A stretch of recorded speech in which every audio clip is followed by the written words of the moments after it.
Bonjour tout le monde. Pour commencer, merci aux 200 et quelques personnes qui ont commencé à me follower. Je suis pas sûr que ça serve à grand chose dans la vie réelle, mais ça fait toujours plaisir. Donc merci beaucoup. Et comme tout le monde, je dirais que si vous aimez les vidéos, n'hésitez pas à liker et ou à laisser des commentaires. Dans cette quatrième vidéo, on va voir comment fondre soi-même l'argent pour en faire des bagues. Même si ça semble évident, si vous essayez, ne le faites pas en intérieur. On parle ici d'à peu près 1000 degrés, donc c'est suffisant, bien suffisant, largement suffisant pour brûler le plancher et votre maison ou appartement avec. Utilisez des gants, des lunettes, un tablier de soudeur et aussi un extincteur, ça peut servir. Allez, on est parti.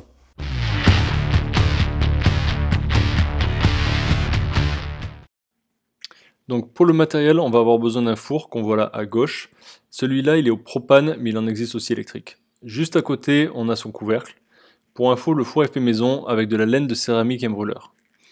À droite, on voit un seau plein de sable. On viendra y placer le moule chaud une fois dessiré, histoire de contenir les dégâts s'il explose ou se fissure lorsqu'on coulera l'argent en fusion.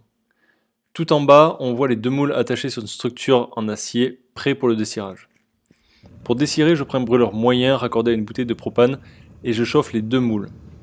Il est important de commencer à chauffer par le bas pour ne pas former de bouchons de cire qui pourraient amener à une surpression et donc une fissuration des moules.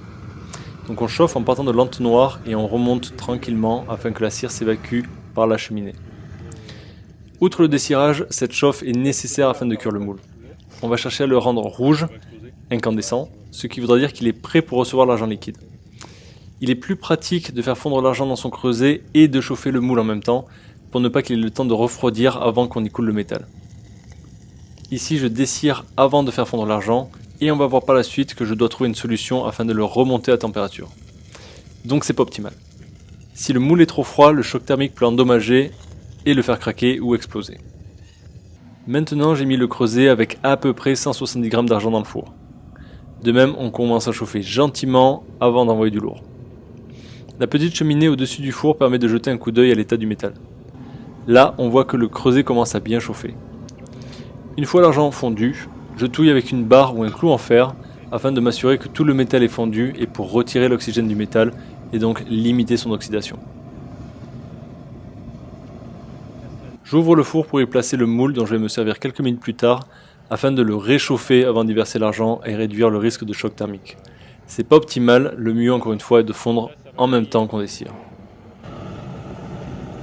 Une fois le moule en place dans le sable, il est temps de couler le métal. En parlant de ça, il faut faire très attention à ne pas faire tomber de sable dans le moule, sous peine de le ruiner. Par le passé, j'ai déjà versé l'argent à côté du moule, donc cette fois, j'essaye avec un demi-entonnoir en fer de ma conception. C'est bien et pas bien. C'est bien pour ne pas rater la cheminée, et c'est pas bien parce que le contact avec l'entonnoir va refroidir l'argent, et du coup il ne coulera peut-être pas dans le moule.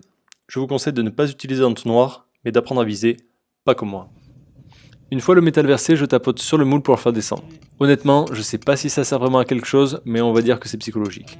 On voit que la cheminée se remplit pas mal, donc soit j'ai prévu un peu trop large sur la quantité d'argent, soit rien n'a coulé à l'intérieur du moule, et là, ce sera la défaite. On reprépare pour le deuxième moule, et pendant ce temps-là, on laisse le premier refroidir.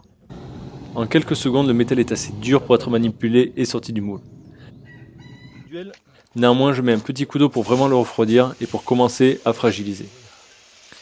Ensuite, on peut passer à cette destruction pour voir si ça a marché ou si c'est un échec complet. J'utilise un petit maillet pour ne pas tout casser. Dès les premiers coups, on voit si ça a marché.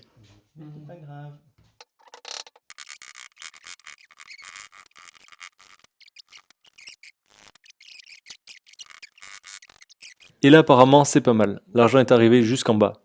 On a 2 bagues sur 3. Je ne peux pas être sûr, mais je dirais que quelque chose a obstrué la bague incomplète.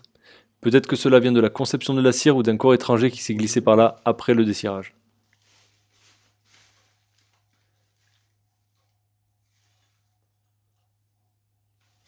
Eh ben super. Dans la prochaine vidéo, on verra le travail autour de la bague pour la rendre toute jolie. En attendant, je vous souhaite une bonne semaine. À bientôt!